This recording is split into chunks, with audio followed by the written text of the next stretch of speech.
Well, good morning, everyone, and happy Monday. Welcome, of course, to the JAL Ministry and Reach Online Church. It is me, Victoria, and I'm the founding teacher here behind this online ministry. You can learn more here at www.thejalministry.com. And if I am here on your face on a Monday, that means it is time for Mountain Moving Monday. I know I've been, not really doing it as much over the past couple of weeks, but nevertheless, I have a message for you this morning for this eighth month. And I thought it was actually a little bit perfect that God had shown me this message because the number eight is actually the number of resurrection and new beginnings. All right, so that is awesome for today.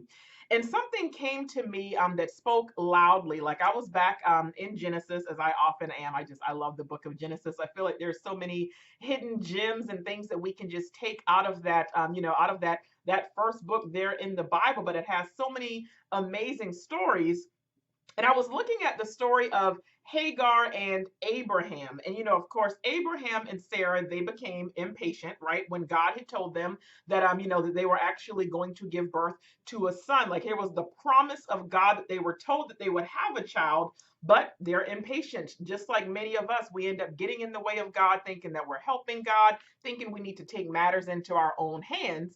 So they actually gave Hagar, the servant, to Abraham so that she would get pregnant, thinking this is the way that the child was going to actually be, conceived, that this was the child that God was promising to them. So then, of course, what ends up happening is, Sarah begins treating Hagar a little bit harshly and now with contempt. And she did it so much and so badly to the point that Hagar fled. And as she left, she actually had an encounter with God. Of course, what she spoke about, and how I forgot what the name of the place was. I want to say it was like Bear Lahairoi, and surely, the Lord has seen me. But I spoke about this a few weeks ago, even talking about submission and, even when you don't want to, even when you think it's not fair regarding the circumstances, you still have to submit. So when she had that encounter with God, he was like, hey, I see you. I care about you, but I need you to go back.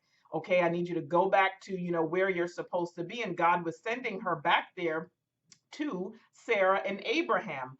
Well, now of course, Abraham has had Ishmael, Ishmael and Isaac. Ishmael was the son that was conceived with Hagar. Isaac was the promised child that he ends up having with his wife Sarah. So in chapter 21, verse 14, Hagar and her son, they now actually get sent away. Okay, so here it is. Hagar ends up giving birth to Ishmael. It's like, hey, go have sex with her. That way we can have this child because obviously it's not going to happen for me. Then, lo and behold, Sarah does in fact get pregnant, and here's Isaac, the promised child that God was even talking about. So now Abraham actually has two sons. But of course, at this point, what ends up happening, like I said, Hagar and Ishmael, they end up getting sent away. Look at Genesis 21, verse 14.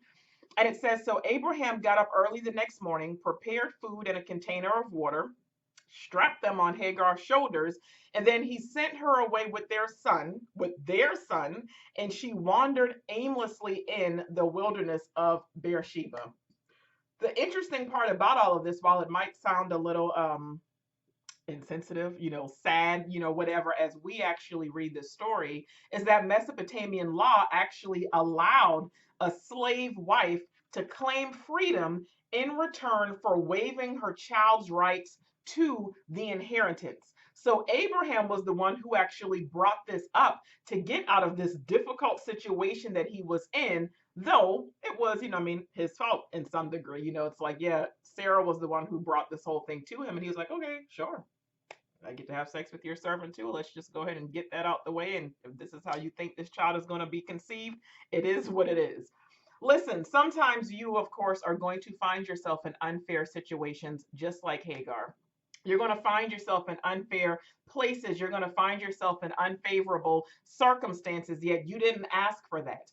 And you might be in one right now, and it's like, God, I didn't ask for this, okay? I didn't want this to happen. Maybe you can find yourself like Sarah. You're mad at the consequences that are being reaped because of your impatience. Maybe you're Abraham. You're saddened by a decision that you had to make when you contributed to the circumstances to begin with.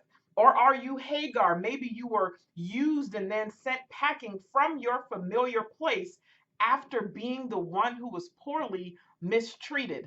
Imagine being Ishmael, the one who was taking away from all that you know. Think about Isaac, wondering, is all of this actually my fault? Which one of those can you actually relate to in this situation? What I do want you to keep in mind, and what I do want you to know today, on this day, on Monday, and as you carry this out for the rest of the day and for the rest of the week, is to keep in mind that despite all of these things, you serve a God who sees. All right. You serve a God who knows. You serve a God who promises to restore. You serve a God who causes all things to work together. All right.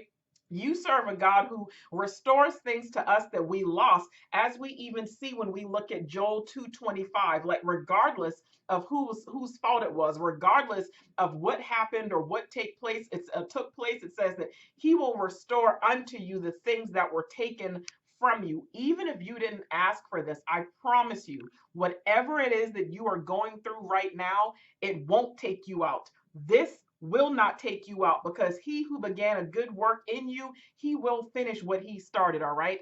The question is, do you believe that? Because that is a promise. This is your new beginning. I need you to trust the process. All right. And I want you to take that with you today and let it bless you tremendously. All right. Listen, God bless you. Thank you for tuning in. Of course, you can visit the website there. You can subscribe, purchase books, sow into the ministry, read the blog, do so many different things.